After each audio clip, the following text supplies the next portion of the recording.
საქართველოს ტერიტორიული მთლიანობისათვის ბრძოლაში დაიღუპა ახალგაზრდა ბიჭი დაურბუავა, რომელიც არის თანამედროვე საქართველოს გმირი. მან როგორც გადმოკვეთა საოკუპაციო ხაზი, იმ წამიდანვე დაიწყო მან რეალური ურთიერთობა რეალურ ადამიანებთან. ის არ უშინდებოდა არც რუსულ პროპაგანდაზე საუბარს იმაზე, თუ რას აჯერებენ ეთნიკურად აფსუა ხალხს, იმას, რომ საქართველოს ხალხი არის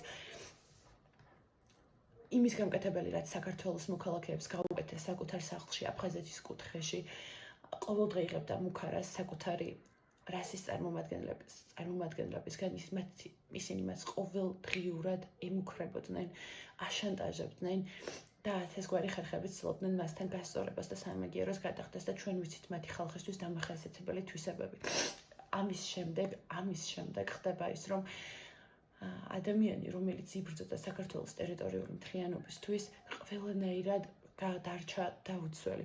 არავინ არის ის ჯერ ექსპერტიზაზეა გვამი და ეს გამოჩნდება ეს ყველაფერი და დადგინდება თუ რა გახდა მისი სიკვდილის მიზეზი, მაგრამ ნებისმიერ შემთხვევაში ეს ბიჭი აღესრულა ეს ბიჭი დაიღუპა როგორც ნამდვილი ღირსეული ქართველი. ის დაიბადა საქართველოს ტერიტორიაზე, ოკუპირებულ აფხაზეთში და ის იბრძოდა შერიგებისთვის, გაერთიანებისთვის, მეგობრობისთვის. ახლა მე ვფიქრობ, რომ ყველა ქართველი ამაზე უნდა საუბრობდეს. ეს იყო თანამედროვე საქართველოს ღირსეული წარმომადგენელი, რომელსაც მხოლოდ სურდა მშვიდობა, გაერთიანება და პირად ურთიერთობაშიც მე მქონდა პატივი, რომ და შემიძლია მას უწოდო, რომ ის იყო ჩემი მეგობარი და პირად ურთიერთობაშიც ისეთი საოცარი ღირსეული თვისებების მატარებელი ადამიანი იყო. ასეთი ადამიანები ყოველდღე არ გვხვდებიან და ეს ადამიანი იმსახურებს ღირსეულ გამოძიებას. თუ ეს ადამიანი გახდა მსხვერპლი საოკუპაციო რეჟიმის, არ აქვს მნიშვნელობა ის იქნება ეთნიკურად რუსი თუ ეთნიკურად აფსვა, იმედია სამაგალითოდ დაისჯება ყველა ეს ადამიანი.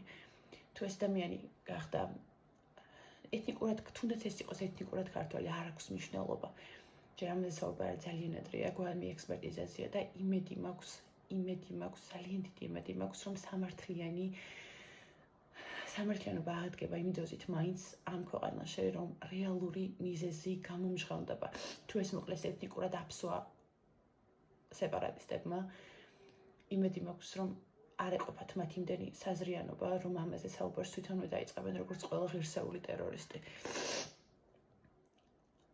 კანონის წინაშე ამ ადამიანმა თუ ადამიანთა ჯგუფმა, რომელმაც გამოიწვიეს ახალგაზრდა ბლოგერის სიკვდილი, თუ ეს არის მკვლელობა, კიდევ ერთხელ ვამბობ, ჯერ გვამი ექსპერტიზაზეა.